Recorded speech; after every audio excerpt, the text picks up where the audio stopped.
Hello, welcome back YouTube. So I literally just watched Von Ketteringham's video on wargaming subjects that people refuse to do because like it's too personal, it hits home too much. And it's funny because I've seen this trend be coming up more and more in wargaming about, oh, my father or my grandfather served in this conflict. Not so much I served in this conflict. I know a couple, literally a couple other wargamers that are from my era, the Iraq-Afghanistan era, that served in combat and wargame. Like literally I know of two personally. Both of them are actual combat veterans. And for anybody who doesn't know, just because you served in Iraq and Afghanistan does not mean you're a combat veteran. Like, we literally had, like, Chili's and Domino's pizza on some of these mega fobs in Iraq and Afghanistan. So, you know, you can have a little bumper sticker, I served Afghanistan, and you sat at BAF or CAF eating Chili's or Domino's or KFC, and that experience was a little different than a Marine grunt in helm on walking over IEDs every day. Those are two very different experiences of war, right? So just because somebody served, quote unquote, doesn't mean they actually saw combat. But I do know of two actual combat veterans, myself, who served in Iraq and Afghanistan in combat, actual combat, at war game. And I know of another gentleman that I met on the internet who is a Vietnam veteran who does wargaming. Now, personally, I have, you know, both my grandfathers are combat veterans. I have one grandfather that was wounded 3 times in combat, to include being stabbed in the neck with a bayonet. He multiple tours in Vietnam. He fought in Korea, spent 32 years in the Army. He's kind of the person I looked up to as far as what I would look up to as a soldier. My great-grandfather died jumping into Normandy. My great-great-grandfather fought in World War I with the 1st Infantry Division. So, like, my father fought in Desert Storm in the second invasion of Iraq. So, like, you know, everybody in my family has fought. Like, my dad was a pogue in the Army. He wasn't a combat veteran. But, like, you know, he still did his 22 years in the Army. He retired as a first sergeant. And, you know, he did his thing. That's whatever. But, like, everybody in my family served. Like, like, I couldn't imagine a world in which I didn't go into the Army. Like, I remember my dad coming home and taking off his boots every day for dinner when he'd come home from work. So, like, that's kind of, like, just ingrained to me. And my grandfather always, even from when I was like 5 years old, number one, I'd always ask him because I just had such a fascination with war growing up. But, you know, he never hid anything from me. And he would tell me about how they would, you know, I don't want to get into a morality thing over war because everyone's views and viewpoints are going to be different. But from people who've experienced war firsthand, and I mean being shot at and shooting people, there's no right or wrong in war. There's winners and there's losers. There's killed and there's be killed. And there's whatever it takes to achieve victory. You know, we put our own spin on what war is these days, on, you know, what a righteous or moral war is, and, you know, how you have to be nice to the enemy, and, you know, if you have to render aid to them if they're dying, and blah, blah, blah, blah, blah, and you can't do failure drills on people.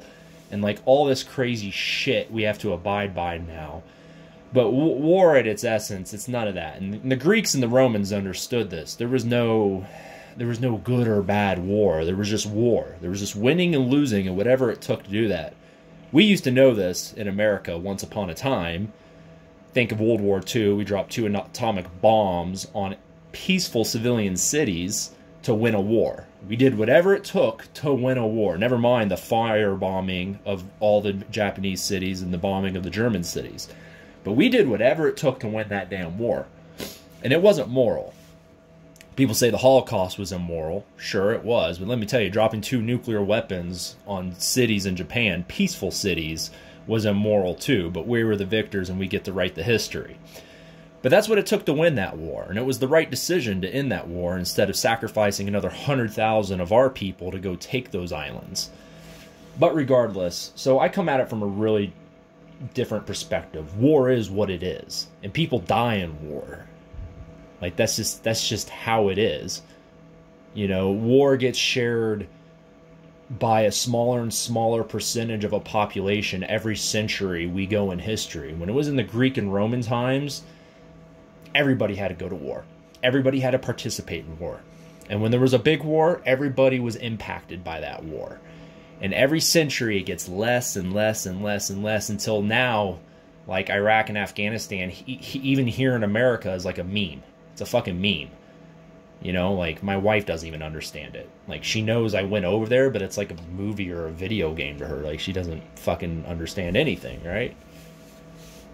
But, you know, 0.01% of the American population had to experience that war. You know, almost nobody knows somebody who was killed over there, unless unless you're a veteran or one of the unfortunate family members who lost someone.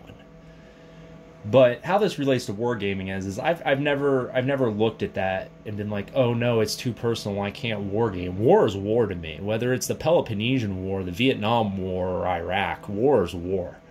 Like, I don't care. Like, it's killing. You know, if I ever have to go to war again, I'm sure it'll be the last war I ever fight in, and I'll be dead as a doorknob. But that is what it is. That's what happens in war. When the Romans fought their civil wars, their endless civil wars for like 800 years, well, 400 years, like, they understood that they were picking a side. One side was going to win, one side was going to lose. You picked the side that aligned to your interest, and that was that. And if you lost, you lost. If you won, you won. That's how it was. And that's kind of how it is today. People don't like to view it like that, but I mean, that's how war is today. I've never been opposed to gaming any subject. You know, my grandfather told me about Vietnam and the things he had to do there, which a lot of people would gasp, oh, you know, over the way those guys had to fight, and they got shit on by their own people in this country, which is extremely sad to this day. Extremely sad what Vietnam vets had to go through.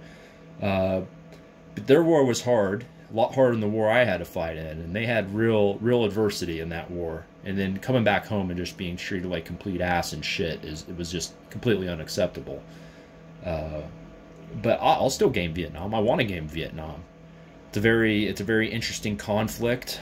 You know, not even to my personal family connections. Like, it's just another gaming conflict for me. The only reason why I don't want to game my conflict, my war, is because it's boring. Like, it's low intensity. You know, half the time it's squad size engagements.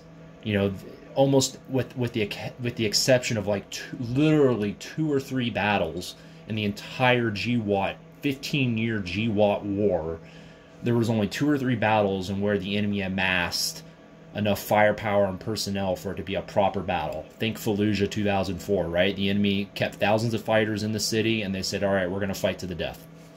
And the Marines went in there and had to go literally house to house, killing everything. And that's what they did. And that's how they retook Fallujah.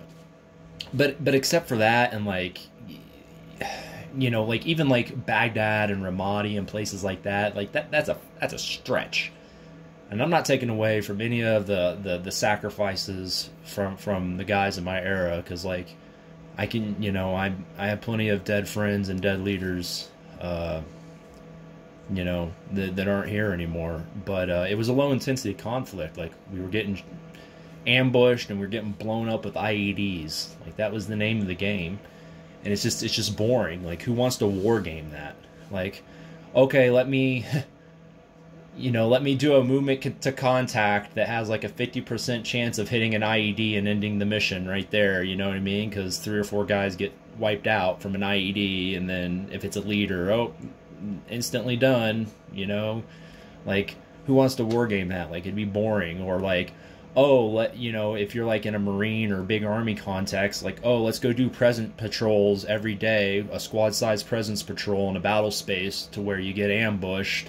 Oh, we take contact, we fight it out a little bit, maybe you try and move in on the enemy, maybe they dip set and get the hell out of Dodge. Maybe you kill a couple. Maybe you find some blood trails. Maybe you get a body.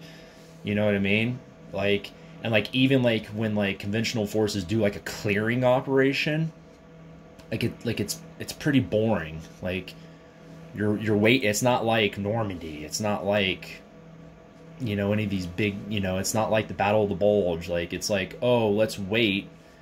You know, you got to wait for phase lines and wait for your higher headquarters to tell you to push and blah blah blah, and then you know, generally you're engaging much smaller elements than what you guys are running with, and you know, you find a body and it's like, oh my god, we got a couple bodies this time, what the hell, you know, we got a few bodies this time, woo, we found some weapon caches, woo. It's like, you know, it's like shit. And then on the flip side, if you wargame the special operations side of the coin there, it's like, okay, you get on a helicopter, you get off the helicopter, you clear the target, you do sensitive site exploitation on the target, so collecting intel and all that bullshit. You get back on the helicopter, and you go back to your mega fob to rinse and repeat. And that's like literally how it works from the soft side of things. I mean, you know, Green Berets have, you know, local partner forces that they go out with and they mentor, and they might do like larger clearing operations with those partner forces. But like, if you're talking like Navy SEALs and Rangers, you know, and Tier 1 guys, they're literally getting on a helicopter, getting off a helicopter, clearing a target, and then rinse and repeating. So it's like, so what are you going to wargame? You're going to wargame a few squads of Rangers or SEALs clearing a compound? Like, because that's what it would be. Like, it'd be a small table with a couple compounds, and that'd be it. You know, you'd have to go from you know, from room to room, from rooftop to rooftop, clear it, and then okay, you call, you know, end of mission, and then you do your SSC, and then you get the hell, you know, you get the hell back to where you staged. So I don't know, it just seems boring to me. It doesn't seem like a lot of fun gaming. It doesn't seem like a lot of fun collecting or modeling. You know, I guess the modeling would be okay because of like the camouflage and the gear and stuff, but it doesn't seem fun to me because like I still have most of that stuff. Like I still have most of, like, I'm fully equipped with, you know, I have my own kit still. So it's like, you know, I see it in person all the time. Like, do I really need to try and model it? Like, I have it. I live as a part of my life. So I don't have any interest in doing in GWAT. Like, I mean, it's boring. You know, I put in my comment, it's like, oh, yay. Let me go back to thinking about all the times I had to sit in a truck and get hemorrhoids. Or, you know, whatever it is, right? It's like, you know, for like what? To get into a couple hour long firefight while we waited for a battalion headquarters to decide what to do. Like, oh joy. You know, and those wars were, you know, special operations was definitely the most effective part of our military apparatus over there. And like 80% of the work that was done was put on their shoulders. But like conventional forces, like, it was boring. And I'm not taking away from anything. Actually, the biggest gunfight I ever was in was in the 82nd Airborne Division. So like, I'm not taking away from Big Army at all. Like, I love Big Army. I'm not one of those Big Army haters like most Rangers are. But yeah, I mean, it's just boring. It's just boring. I don't see a need. Like, I'd rather do, you know, Greeks and Romans. Like, oh my gosh. You know, the Battle of Alesia is so much better. You know, the Battle of Philippi. Oh my gosh. You know, massive 30,000 man armies going at it for like 4 hours at each other. You know what I mean? Like the Battle of Cannae. Like, you know, with massive troop movements and dramatic leadership and all of this stuff and the personas and all of this. Like, it's just way more interesting to model and game. Like, U.S. generals today don't do anything. They're like CEOs of companies. Like straight up, they're not warriors at all. Like, they are straight up CEOs of companies. This isn't like the General Patton days. That was like the last hurrah of the warrior officer in the army. And then from Vietnam, it was like just completely gone. So, you know, like the last vestiges of the warrior officer were the guys like Schwarzkopf and Powell. And then once those guys were gone in the 90s and early 2000s, it's over. Our officer corps became corporate management. So they don't understand war and fighting at all. They just go get their master and doctoral degrees at their big universities and, you know, micromanage the war, you know, from their cubicles.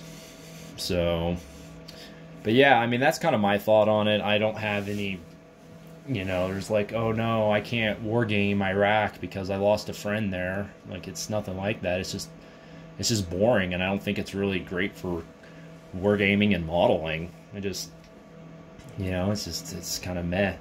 So I do plan on getting into Vietnam, but you know, I had an uncle that lost a foot in Vietnam. I had a grandfather that was wounded multiple times there. I had another grandfather that served there, and you know, I'm gonna wargame it because it's an era of history that interests me, and I'm gonna do it. So I don't know what anybody else's thought on the subject is. I find it kind of silly.